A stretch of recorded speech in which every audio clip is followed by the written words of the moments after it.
ಶುಭ ದಿನ. ಹಿಂದಿನ ವಿಡಿಯೋದಲ್ಲಿ ಬೇಳೆ ಒಬ್ಬಟ್ಟು ಮಾಡೋದನ್ನ ಹೇಗೆ ಅಂತ ನೋಡ್ಕೊಂಬಂದಿದ್ವಿ. ಈಗ ನಾನು ಒಬ್ಬಟ್ಟಿನ ಸಾಂಬಾರು ಯಾವ ಥರ ಮಾಡೋದು ಅಂತ ತೋರಿಸ್ಕೊಡ್ತಾ ಇದ್ದೀನಿ. ನಮಸ್ಕಾರ, ಸಾಕಿ ಕುಕ್ಕಿಂಗ್ ಫೈಲ್ಸ್ಗೆ ಸ್ವಾಗತ. ನಾನು ಸೌಮ್ಯ. ಬನ್ನಿ ಇವತ್ತಿನ ಅಡಿಗೆ ಶುರು ಮಾಡೋಣ. ಈ ವಿಡಿಯೋನ ಪ್ಲೀಸ್ ಎಲ್ಲರೂ ಪೂರ್ತಿ ನೋಡಿ, ಲೈಕ್, ಶೇರ್ ಮತ್ತು ಸಬ್ಸ್ಕ್ರೈಬ್ ಮಾಡಿ. ಬೆಲ್ ಐಕಾನ್ ಮೇಲೆ ಕ್ಲಿಕ್ ಮಾಡಿ ನಿಮ್ಮ ಅನಿಸಿಕೆಯನ್ನು ಕಮೆಂಟ್ ಮುಖಾಂತರ ತಿಳಿಸಿ. ಈಗ ಒಬ್ಬಟ್ಟಿನ ಸಾಂಬಾರಿಗೆ ಬೇಕಾಗಿರೋಂಥ ಪದಾರ್ಥಗಳನ್ನ ನೋಡ್ಕೊಂಬಿಟ್ಟು ಬರೋಣ. ಒಣ ಕೊಬ್ಬರಿ, ಮೆಣಸು, ಉಪ್ಪು, ಈರುಳ್ಳಿ, ಎಣ್ಣೆ, ಬೆಳ್ಳುಳ್ಳಿ, ಟೊಮೆಟೊ, ಒಣಮೆಣಸಿನ್ಕಾಯಿ, ಜೀರಿಗೆ, ಅರಿಶಿಣ ಪುಡಿ, ಕರಿಬೇವು, ಹುಣಸೆಹಣ್ಣು. ಇದಿಷ್ಟು ಒಬ್ಬಟ್ಟಿನ ಸಾಂಬಾರಿಗೆ ಬೇಕಾಗಿರುವಂಥ ಪದಾರ್ಥಗಳು. ಈ ಒಬ್ಬಟ್ಟಿನ ಸಾಂಬಾರು ತುಂಬ ರುಚಿಯಾಗಿರುತ್ತೆ. ಈ ಸಾಮಗ್ರಿಗಳನ್ನೆಲ್ಲ ಹದವಾಗಿ ಹಾಕ್ಕೊಂಡು ನೀವು ಸಾಂಬಾರು ಮಾಡಿಕೊಂಡ್ರೆ ತುಂಬ ರುಚಿಯಾಗಿರುತ್ತೆ. ಈಗ ನಾನು ಬೇಳೆ ಬೇಯಿಸ್ಕೊಂಡಿದ್ನಲ್ಲ, ಆ ಕಟ್ಟನ್ನು ತಕ್ಕೊತಾ ಇದ್ದೀನಿ. ಇದು ಸಾಂಬಾರಿಗೆ ಬೇಕಾಗುತ್ತೆ. ಅದಕ್ಕೋಸ್ಕರ ಈ ಕಟ್ಟನ್ನು ಸಪ್ರೇಟಾಗಿ ಮಾಡ್ಕೋಬೇಕು ಬೇಳೆಯಿಂದ. ಈ ಬೇಳೆಯಿಂದ ಒಬ್ಬಟ್ಟು ಮಾಡ್ಕೊಂಡಿದ್ದೆ ನಾನು. ಈಗ ಮಸಾಲೆ ಹುರ್ಕೊತಾ ಇದ್ದೀನಿ. ಅದಕ್ಕೆ ಒಂದು ಗ್ಯಾಸ್ ಮೇಲೆ ಬಾಣಲೆ ಇಟ್ಟು ಅದಕ್ಕೆ ಎಣ್ಣೆ ಹಾಕ್ತಾ ಇದ್ದೀನಿ ಇವಾಗ ನಾನು.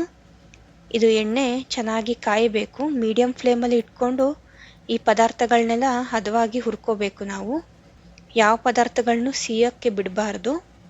ಈಗ ಈರುಳ್ಳಿ ಹಾಕ್ಕೊಂಡಿದ್ದೀನಿ ನಾನು. ಇಲ್ಲಿ ಮೀಡಿಯಮ್ ಗಾತ್ರದ ಒಂದು ಈರುಳ್ಳಿ ತೊಗೊಂಡಿದ್ದೀನಿ.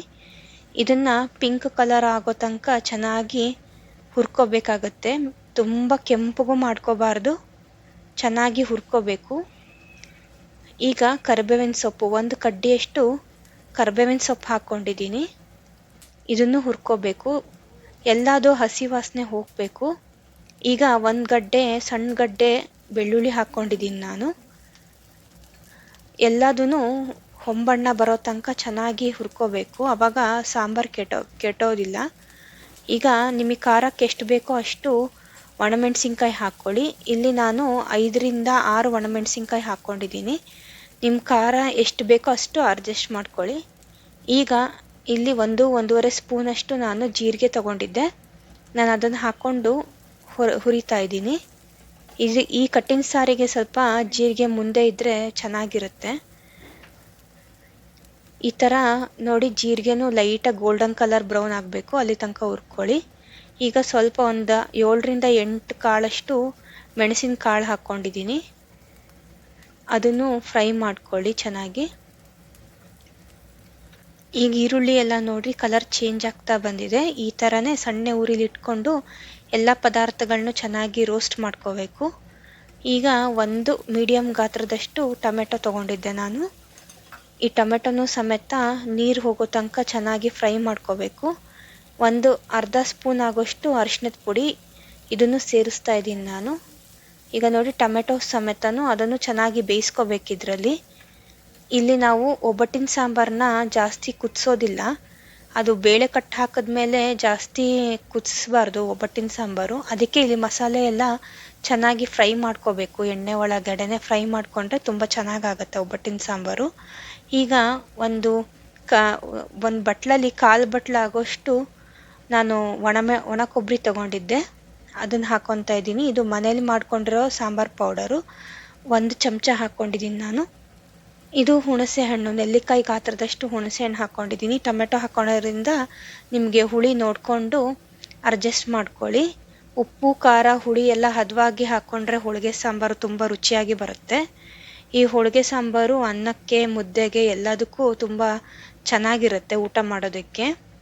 ಇದು ಬಿಸಿ ಬಿಸಿಯಾಗಿ ಸಮೇತ ಹಾಗೆ ಕುಡಿಬೋದು. ಈಗ ನೋಡಿ, ಈ ಥರ ಎಲ್ಲ ಫುಲ್ಲು ಇಂಗ್ರೀಡಿಯೆಂಟ್ಸ್ ಎಲ್ಲ ಚೆನ್ನಾಗಿ ರೋಸ್ಟ್ ಆಯಿತು. ಇದನ್ನು ನಾನೀಗ ಜಾರಿಗೆ ತಕ್ಕೊತಾ ಇದ್ದೀನಿ.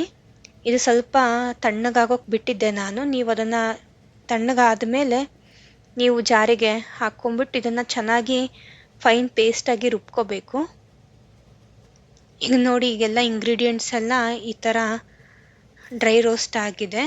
ಈಗ ಕೊತ್ತಂಬರಿ ಸೊಪ್ಪು ಹಾಕ್ಕೊತಾ ಇದ್ದೀನಿ. ಸ್ವಲ್ಪ ಹಾಕ್ಕೊಳ್ಳಿ ಕೊತ್ತಂಬರಿ ಸೊಪ್ಪು. ಇದನ್ನು ಈಗ ಚೆನ್ನಾಗಿ ಫೈನ್ ಪೇಸ್ಟ್ ಮಾಡ್ಕೋಬೇಕಾಗತ್ತೆ ನಾವು. ಈಗ ನೋಡಿ, ಈ ಥರ ತೋರಿಸ್ತಾ ಇದ್ದೀನಲ್ಲ ನಿಮಗೆ, ಈ ಥರ ನುಣ್ಣಗೆ ರುಬ್ಕೋಬೇಕು ನಾವು. ಸ್ವಲ್ಪ ಸ್ವಲ್ಪ ನೀರು ಹಾಕ್ಕೊಂಡ್ಬಿಟ್ಟು ಚೆನ್ನಾಗಿ ಫೈನ್ ಪೇಸ್ಟ್ ಮಾಡ್ಕೊಳ್ಳಿ. ಇದು ನೀವು ತರಿ ರುಬ್ಬಿದ್ರೆ ಸಾರು ಟೇಸ್ಟ್ ಕೊಡೋದಿಲ್ಲ. ಇದು ನೀವು ಬೇಕಂದರೆ ಗ್ರೈಂಡ್ರಿಗೆ ಸಮೇತನೂ ಹಾಕ್ಕೊಂಡು ಮಸಾಲೆನ ತುಂಬ ಚೆನ್ನಾಗಿ ನುಣ್ಣಗೆ ರುಬ್ಕೋಬೋದು. ಆವಾಗ ಸಾಂಬಾರು ಕಲ್ಲಲ್ಲಿ ರುಬ್ಬಿರೋದ್ರಿಂದ ತುಂಬ ಚೆನ್ನಾಗಿ ಟೇಸ್ಟ್ ಕೊಡುತ್ತೆ. ಈಗ ನೋಡಿ ನಾನು ಸ್ವಲ್ಪ ಸ್ವಲ್ಪ ನೀರು ಹಾಕ್ಕೊಂಡು ಈ ಥರ ಪೇಸ್ಟ್ ಮಾಡ್ಕೊಂಡಿದ್ದೀನಿ. ಈಗ ಒಬ್ಬಟ್ಟಿನ ಸಾಂಬಾರಿಗೆ ಒಗ್ಗರಣೆ ಮಾಡ್ಕೊತಾ ಇದ್ದೀನಿ. ಒಂದು ಪಾತ್ರೆ ಇಟ್ಬಿಟ್ಟು 2-3 ಸ್ಪೂನಷ್ಟು ಎಣ್ಣೆ ಹಾಕ್ಕೊತೀನಿ. ಚೆನ್ನಾಗಿ ಕಾಯಬೇಕು. ಇದು ಚೆನ್ನಾಗಿ ಕಾದ ನಂತರ ಸ್ವಲ್ಪ ಸಾಸಿವೆ ಹಾಕ್ತಾ ಇದ್ದೀನಿ. ಇದು ಸಾಸಿವೆ ಸಿಡಿಬೇಕು.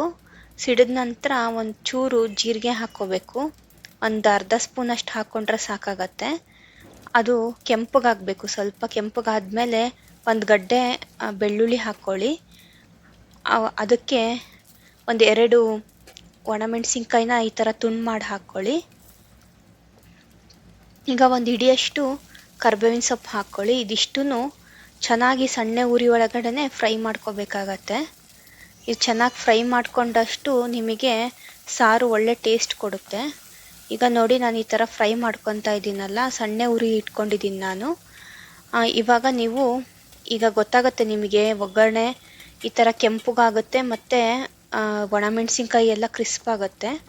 ಆ ಟೈಮಲ್ಲಿ ನೀವು ನಾನು ಗ್ರೈಂಡರ್ ಮಾಡಿ ಇಟ್ಕೊಂಡಿದ್ನಲ್ಲ, ರುಬ್ಬಿಟ್ಕೊಂಡಿರೋ ಮಸಾಲೆನ ಸ್ವಲ್ಪ ತಗೊಂಡ್ಬಿಟ್ಟು ಒಗ್ಗರಣೆ ಜೊತೆಗೆ ಮಿಕ್ಸ್ ಮಾಡ್ಕೋಬೇಕು. ಆವಾಗ ಅದು ಒಗ್ಗರಣೆನೂ ಮತ್ತು ಮಸಾಲೆ ಎರಡೂ ಚೆನ್ನಾಗಿ ಹೊಂದುತ್ತೆ. ನೀವು ಸ್ವಲ್ಪ ಸ್ವಲ್ಪ ಹಾಕ್ಕೊಂಡ್ಬಿಟ್ಟು ಈ ಥರ ಮಿಕ್ಸ್ ಮಾಡ್ಕೊಳ್ಳಿ.